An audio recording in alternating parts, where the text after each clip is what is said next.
Hey everyone, and welcome to Spieckerman Speaks Retail with me, Carol Spieckerman. I help companies get credit for the great stuff they already do and land bigger deals in their retail B2B businesses. I created an integrated thought leadership, market positioning, and sales process that helps my clients do just that so they can feel more confident in their B2B sales situations, get more of the right clients, and be seen as true thought leaders, not just vendors. And that's what this podcast is all about, bringing retail thought leadership across categories, borders, business models, and touch points through my hottest retail trajectories and interviews with industry experts who help us chart the course. And if you like what you're hearing, please do like, share, and subscribe on your favorite podcast platforms. Last week, we got an important retail barometer reading that retail watchers everywhere eagerly anticipate, including me. I'm talking about the 1-2 punch of earnings announcements from Walmart and Target for the second quarter. And as usual, they came out one day apart, with Walmart going first.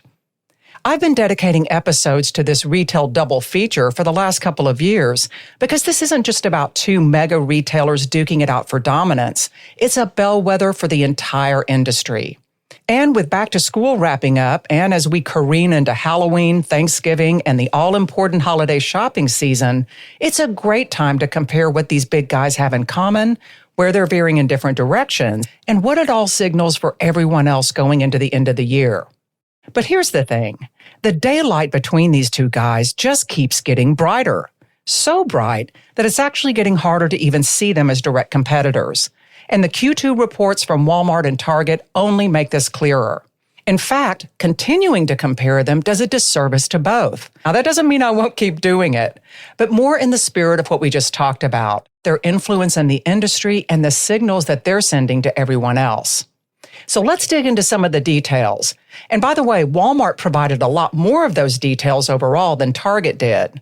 And you can find all the specific numbers and drill downs all over the media, so I'm not going to get too far in the weeds with that. We're here to talk about the big picture and what it means to everyone else. Walmart's comp store sales were up 6.4%. Target's were down 5.4%. And the Walmart wins just kept coming. Sam's was up 5.5%. International was up 11%. E-commerce was up a whopping 24%. International e-commerce was up 26%. So let's take a beat here. Walmart booked double-digit e-commerce increases in a very mature U.S. business, and internationally, where massive online marketplaces dominate. That's really impressive. But it's not just about shoppers buying more of Walmart's products online, as we'll talk about in just a minute. But here's the chaser. Walmart's advertising business was up 35%. It doubled over a 2-year period. Sam's advertising business was up 33%, and Walmart's international advertising business was up 40%. Those are some crazy numbers, and Walmart's crowing about it for good reason. Advertising can bring upwards of 70% margins, and some in the industry would say that's conservative. But it's not a standalone siloed business for Walmart. All the money that Walmart's pouring into advanced data gathering and analytics supports its ad business, as does the integration of digital assets into the store environment and their store remodels. Walmart CEO Doug McMillon, when he talked about Walmart store remodels, said, "The way we design them, along with our marketplace fulfillment services and advertising business, is key." So it couldn't be plainer. They all work together to fuel Walmart's highly profitable solutions and services ecosystem. Doug referred to a, quote, increased demand for in-store activation on the part of its brand partners. So it's a self-perpetuating, profit-building system. Walmart is the embodiment of two of my top retail trajectories, diversify or die, and the power of platform positioning. Walmart's diversification, particularly its diversification into new business models like advertising, fulfillment, and its online marketplace, will drive its next-level platform monetization mojo. Walmart is not just a place that sells merchandise anymore, and increasingly, product sales will become a smaller and smaller piece of its profitability pie. Walmart repeatedly talked about growing profit faster than sales, a concept that started popping up in its first quarter report this year. But let me translate it. The goal is to sell more advertising and onboard more marketplace sellers. That's how you grow profit faster than sales. not by selling more cereal or sweaters. Doug McMillon said, quote, "We like who we are and we like who we're becoming. And Walmart is becoming a massive platform that includes not just products, but data, content, acquisitions, partnerships, new formats, and solutions and services that it markets to others, including its competitors. It's a healthcare, financial services, fulfillment, and entertainment provider on a global scale. As Doug said in the report, some of our newer businesses will shape the overall model in a positive way. Yes, they will. Walmart's platform is built for it." And Walmart CFO John Rainey put some sprinkles on it by saying, "Just like you view a portfolio of stocks, you diversify because it reduces risk." In other words, even as Walmart's ongoing gains in its low-margin grocery business continue to be a double-edged sword, and even as grocery isn't driving the conversions to discretionary categories like it used to, there are still lots of other places that Walmart can go now to make up for it.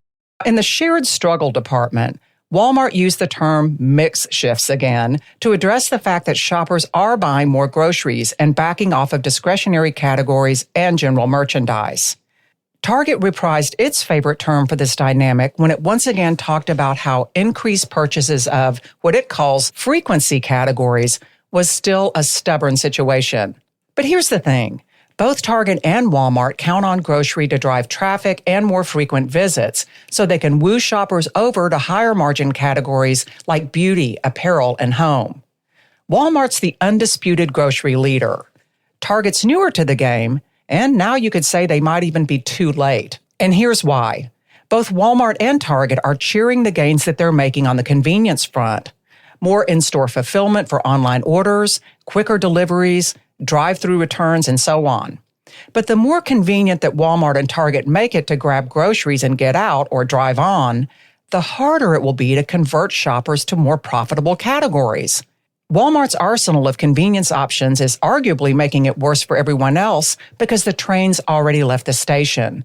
Convenience and choice are now table stakes. No retailer can afford to opt out at this point. But even with all of that in mind, Target is still operating more like a place that sells stuff. It mentioned a 1.3% increase in what it called other revenue. That's it. 1.3% filed under other. That's shocking, really.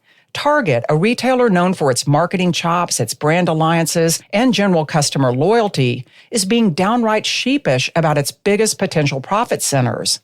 There was no mention, not one, of its online marketplace. Walmart, on the other hand, called out a 50% increase in marketplace sellers that leverage its fulfillment services, and marketplace expansion is one of its top strategic priorities. So Walmart's e-commerce gains probably haven't even peaked.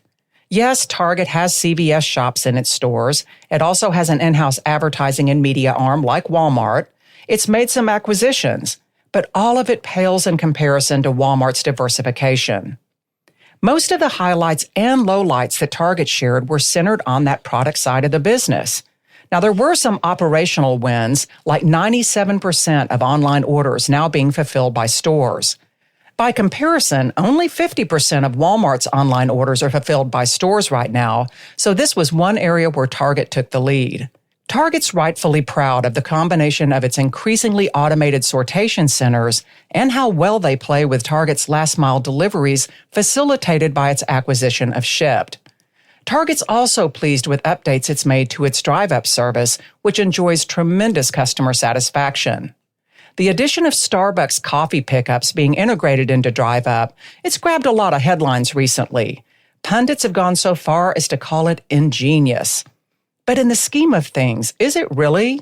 But what does it mean in light of all of Target's other opportunities and challenges? Anyway, getting back to product and on the plus side, Target touted its brand exclusives and brand showcase partnerships with Disney, Barbie, and Apple, and its agility in jumping on partnerships while they're trending, like their partnership with Taylor Swift for some exclusive products. Target was quick to remind everyone that it has a $50 billion private brand portfolio and mentioned upcoming upgrades to its flagship home brand, Threshold, along with the introduction of a new kitchenware brand that should land just in time for the holiday shopping season. But here's the thing. The more Target's business is weighted toward private brands, the smaller the base it has for building its ad business and other platform monetization plays.